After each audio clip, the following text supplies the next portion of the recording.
नमस्कार, सुप्रियाज मराठी किचनमध्ये तुमचं पुन्हा एकदा स्वागत आहे. तर आज दसरा आहे आणि सणानिमित्त आपण पुरणपोळी ही नेहमी बनवतोच. म्हणूनच आज मी आमच्या पंढरपूर सांगोला भागात बनणाऱ्या पुरणपोळी आणि झणझणीत कटाच्या आमटीची रेसिपी शेअर करणार आहे.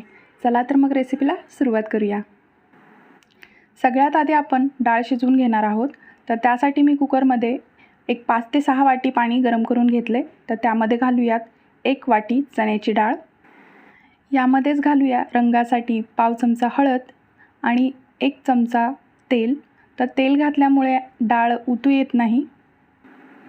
पळीने एकदा मिक्स करून घेते आणि आता ही डाळ आपल्याला मऊसूत होईपर्यंत शिजवून घ्यायची. तर मी ही मंद आचेवरती एक 4 ते 5 सिटी होईपर्यंत कुकरला शिजवून घेते. डाळ आपली शिजते तोपर्यंत आपण कणिक मळून घेऊयात. तर इथे मी 2.5 वाटी गव्हाचं पीठ घेतले. शक्यतो ग्रामीण भागामध्ये गव्हाच्या पिठाचाच वापर करतात. तुम्हाला हवं असेल, आवडत असेल तर तुम्ही 1 वाटी गव्हाचं पीठ आणि 1 वाटी मैदा असं प्रमाणसुद्धा वापरू शकता. आता यामध्ये घालूयात अर्धा चमचा मीठ आणि रंगासाठी पाव चमचा हळद. हे हळद आणि मीठ पिठामध्ये व्यवस्थित मिक्स करून घ्यायचं आणि थोडं थोडं पाणी घालून आपल्याला कणिक आहे ती मऊसूत भिजवून घ्यायची. पुरणपोळीसाठी आपल्याला चपातीच्या कणकेपेक्षा थोडीशी मऊसूत कणिक मळून घ्यायचे. कणिक आपली मळून झाली. आता यामध्ये घालूयात 1 चमचा तेल आणि तेल घालून आपल्याला एक 4 ते 5 मिनटं कणिक व्यवस्थित तिंबून घ्यायचे. तर असं केल्यामुळे आपली जी पोळी आहे ती एकदम मऊसूत बनते आणि पुरण लाटताना पोळीच्या बाहेर येत नाही आणि पोळ्यासुद्धा एकदम मस्त अशा फुगतात. कणिक आपली मळून झाली. कणकेला थोडंसं तेल लावायचं आणि झाकण ठेवून कणिक अर्धा ते 1 तास भिजू द्यायची. आता आपण पुरणामध्ये घालण्यासाठी एक पूड बनवूया. त्यासाठी घेऊयात 7 ते 8 हिरवी वेलची, 1 चमचा बडीशेप आणि 1 इंच सुंठ. आता हे सगळे जिन्नस मिक्सरवरती आपल्याला एकदम बारीक वाटून घ्यायचे आहेत. हे बघा, मी एकदम बारीक अशी पावडर बनवून घेतली. ही मी चाळणीच्या साहाय्याने अशी चाळून घेते. अशी ही पूड तयार झाली. इथे मी कुकर थंड करून घेतला आहे. तर चेक करूया आपली डाळ शिजली का. तर हे बघा, आपली डाळ एकदम मऊसूत शिजली आहे. इथं मी एक्स्ट्राचं पाणी असं चाळणीच्या साहाय्याने गाळून घेते. तर हा जो आपला स्टॉक राहिला आहे तर यापासून आपण कटाची आमटी किंवा येळवणी बनवणार आहोत. तर सगळ्यात आधी आपण पुरण बनवूया. तर इथं मी शिजलेली डाळ एका पॅनमध्ये काढून घेते. यामध्ये घालूयात 1 वाटी गूळ. इथे मी 1 वाटी डाळीसाठी 1 वाटी गूळ असं प्रमाण वापरले.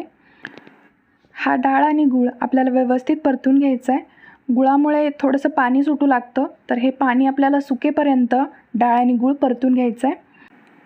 आता यामध्ये घालूयात चिमूटभर मीठ आणि तयार केलेली सुंठ आणि वेलचीची पूड.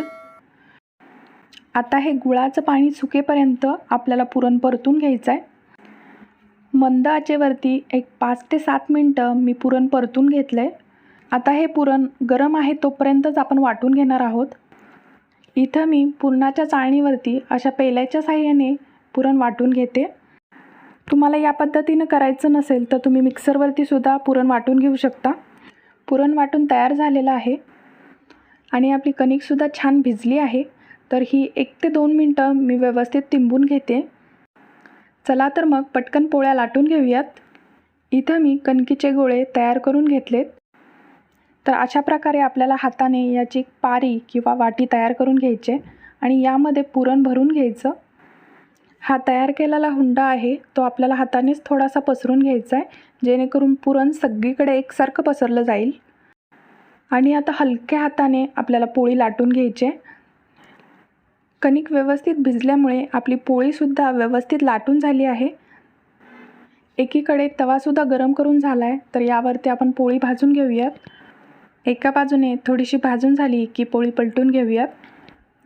हे बघा, आपली पोळी मस्त फुगू लागलेली आहे. आता दोन्ही बाजूने तूप लावून व्यवस्थित आपण पोळी भाजून घेऊयात. इथं तुम्हाला तूप नसेल आवडत तर तुम्ही तेल वापरलं तरी चालेल. इथं मी दोन्ही बाजूंना छान तूप लावून पोळी भाजून घेतली आहे. अशाच प्रकारे बाकीच्यासुद्धा पोळ्या लाटून घेऊयात. पोळ्या लाटून झालेत तर आपण कटाची आमटी बनवूयात. तर त्यासाठी मी इथं घेतलं आहे 1 इंच आल्याचे काप, 10 ते 15 लसणाच्या पाकळ्या, कोथिंबीर, पाव वाटी चिरलेले ओले खोबरे, थोडंसं सुकं खोबरं, 1 चमचा तीळ, 7 ते 8 कढीपत्त्याची पाने. सगळे जिन्नस मिक्सरवरती बारीक वाटून घ्यायचे आहेत. हे बघा, आपली अशी पेस्ट बनवून तयार झाली. एका कढईमध्ये घेऊयात 3 मोठे चमचे तेल. इथं आपण कटाची आमटी बनवते, त्यामुळे तेल थोडंसं जास्त वापरायचं. आता यामध्ये घालूयात पाव चमचा जिरे, पाव चमचा मोहरी आणि 7 ते 8 कढीपत्त्याची पाने. पाव चमचा हळद घालायची. आता घालूयात वाटून घेतलेला मसाला. हा मसाला 2 ते 3 मिनटं तेलावरती व्यवस्थित परतून घेऊयात. मसाल्याला थोडंसं तेल सुटू लागले. आता यामध्ये घालूयात 3 मोठे चमचे कांदा लसूण मसाला किंवा घरगुती मसाला आणि पाव चमचा गरम मसाला.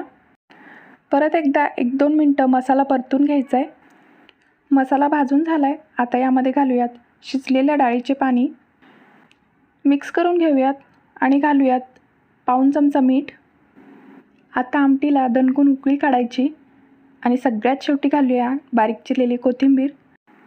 5 ते 7 मिनटं आपल्याला मंद आचेवरती आमटी शिजू द्यायची. अशी आपली झणझणीत अशी कटाची आमटी तयार झाली आहे. हे बघा किती मस्त तर्री आली आहे. तर कशी वाटली ही साधी सोपी पुरणपोळीची रेसिपी नक्की कमेंट करून सांगा. व्हिडिओ आवडला असेल तर लाईक करायला विसरू नका. पुन्हा भेटूयात नवीन एका रेसिपी व्हिडिओमध्ये. रेसिपी बघितल्याबद्दल तुमचे धन्यवाद.